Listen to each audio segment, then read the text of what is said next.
Update malam ini, polisi Swiss sampaikan kabar ini, usai pencarian Eril yang hanyut di Sungai Are Swiss diperketat. Bapak harus ikhlas dan tabah.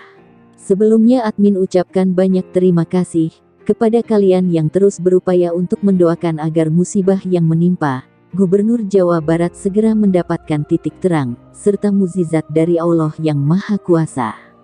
Pihak kepolisian Swiss menjelaskan, kendala pencarian putra Ridwan Kamil, Emeril Khan Mumtaz, yang hanyut di Sungai Are, Swiss. Tim pencari setempat sudah dikerahkan.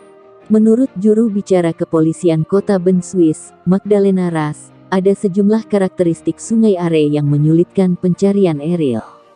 Arus sungai di bagian permukaan terbilang kencang, sementara di bagian tengah sungai kerap ada pusaran air yang terbentuk alami, sehingga lokasi pusaran tidak tentu.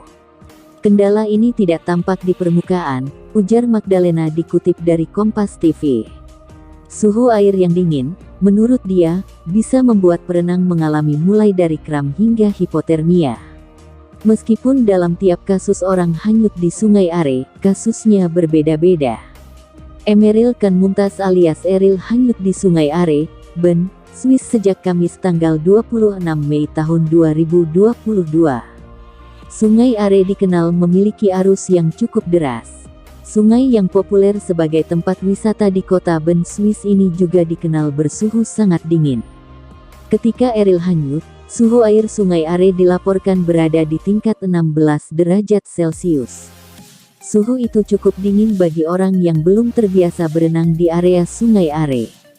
Martin Heiniger, seorang warga lokal yang telah bermukim di Bern selama 30 tahun, menyebut bahwa sungai itu lebih berbahaya bagi perenang yang tak terbiasa dengan air dingin. Dikutip dari Indonesia Seleb pada Selasa tanggal 1 Juni tahun 2022, dia menyarankan jika ingin berenang, harus didampingi oleh perenang yang lebih berpengalaman. Selain itu, jangan makan terlalu banyak sebelum berenang. Menurut Heiniger, wisatawan di Sungai Are biasanya berenang atau menghanyutkan diri ketika suhu air melebihi 20 derajat Celcius. Namun, kata dia, memang ada sejumlah wisatawan yang pilih menceburkan diri saat air sedingin belasan derajat Celcius. Heiniger menegaskan pentingnya membiasakan diri lebih dulu dengan air dingin sebelum terjun ke Sungai Are. Jika tidak, akibatnya bisa fatal. Sangat penting untuk membiasakan diri lebih dulu dengan temperaturnya. Jika itu temperaturnya lebih dingin dari yang biasa Anda rasakan, mungkin itu lebih berbahaya karena otot-ototmu bisa kram, kata Heiniger. Saya biasanya akan selalu menceburkan diri lebih dulu, bukan untuk berenang, tetapi sekadar untuk membiasakan diri dengan temperaturnya. Lalu saya akan menceburkan diri kembali dan coba merasakan apakah akan baik-baik saja atau tidak untuk berenang, lanjutnya. Heiniger menambahkan ketinggian air dan jalur renang sebaiknya dicek lebih dulu. Di Sungai Are, terkadang volume arus air lebih besar dari biasanya sehingga menyebabkan banjir lebih lama. Jalur renang juga perlu dicek dan direncanakan. Menurutnya, kondisi tiap kelokan sungai berbeda dan dapat memuat batu atau benda lain yang bisa membahayakan.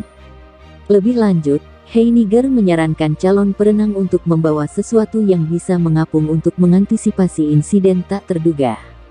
Sebelumnya, adik Ridwan Kamil, Elpinus Muzaman menyatakan bahwa Eril hanyut sekitar pukul 10 waktu setempat.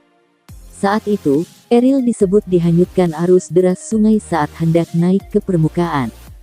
Sungai Are sendiri memiliki titik-titik yang dibuat untuk menepi perenang. Titik-titik itu diniatkan untuk menepi wisatawan yang menghanyutkan diri agar tidak keterusan terbawa arus sungai. Insiden hanyutnya wisatawan di Sungai Are bukanlah hal yang langka.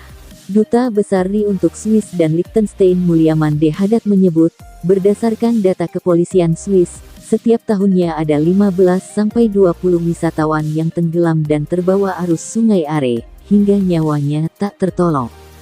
Nah, bagaimana tanggapan kalian? Terima kasih telah menonton video ini. Kami admin yang bertugas ucapkan undur diri dan terima kasih.